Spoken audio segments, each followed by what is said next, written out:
This boy has been drinking Coke for more than 10 years and never touched a drop of water. The dentist said his teeth would fall out sooner or later. Who knows, the water is now contaminated by a virus. People who drank the tap water have become zombies. Andy's bad habits saved his life. Now he and his sister Anne are the only ones left in the house. His mom drank the tap water and turned into a zombie and was locked in the bathroom.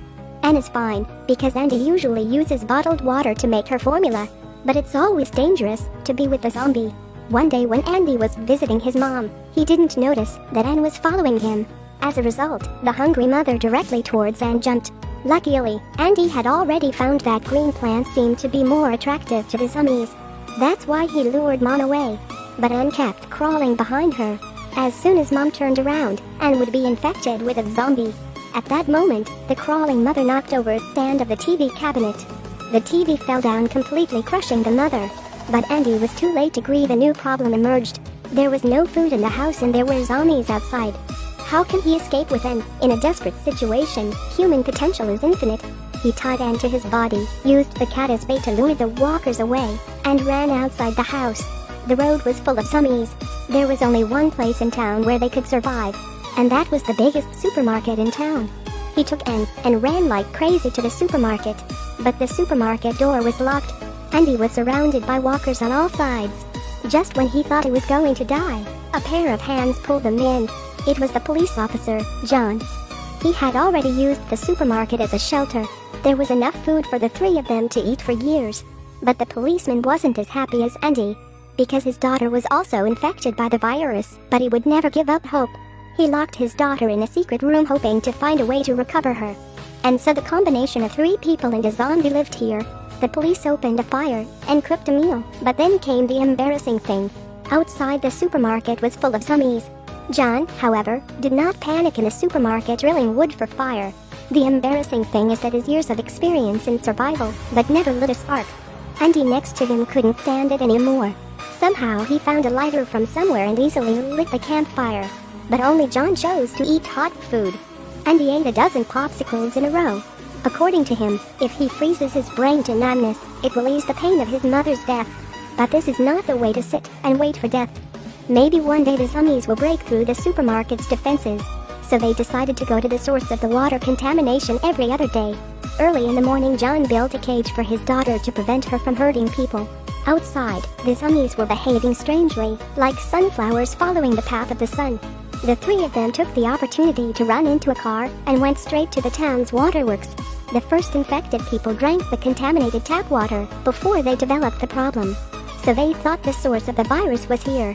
Unfortunately, they searched the entire waterworks but couldn't find a cure. Instead, they found a zombie undulating in the cesspool. That's when John's daughter rushed to the cesspool like a madman. She was like a fish out of water and she dove in. This is the desperate John ignored the danger and jumped straight in. The zombies smelled the scent of a stranger and lunged at them. John was lucky to escape with his daughter's scent. Andy was not so lucky and encountered several walkers one after another. But he managed to run back to the car to save his life. At this time, John's side is facing many difficulties. The daughter turned into a zombie seems to like water. No matter how John pulled her out, she did not go out and ended up being torn off his arm. He had to dive into the water again to carry his daughter out. With his daughter's cover, he also managed to return to the car. Looking at his daughter's broken arm, John was in pain. But Andy found out the truth about the virus. Andy held the zombie's arm and found some green grass leaves inside. John heard him say that immediately knew the source of the virus. No wonder the grass on the town's golf course is so lush in winter. It must be the use of biochemical agents. Now they rushed to find the antidote, so they drove there. They were right, the virus did originate here. But the consortium that owned the course didn't want to take responsibility for the accident. They sent twin assassins to kill the owner of the golf course, trying to make him take the blame alone. The twin killers did bring the antidote and released it on the lawn. But they didn't come to save the victims of this disaster, they came to silence them. Andy and John have arrived at the golf course. Andy isolated them in a small corner. Then he and John went to find the antidote. They chose to split up. John's side found a bomb left by the twin killers. The bomb was only a minute away from detonation. In the nick of time, he used John's daughter's arm to rip the detonator cord. The bomb stops. The killers outside noticed and went back inside to check. At this time, Andy turned around. The antidote was not found, but Anne was missing. Anne was hungry and ran into the twin killers in the kitchen. The twin killers didn't kill Anne, but set the trigger to turn into a zombie. When her brother found her, he didn't know that Anne was about to become a zombie. He took Anne to meet up with John. But John had been turned into a zombie by the twin killers, and he was about to follow in their footsteps, and suddenly bites off the finger of the twin killer. In the confusion, her brother stepped on an antidote ball. Maybe because the infection time is very short, Anne's green cells quickly disappeared and became human again. But the killers were shot by each other by mistake, and he used his cell phone to call for help and was found by a civilian rescue group. By now, a large number of fighter jets and armed men had arrived on the island. They are also here to destroy all the creatures.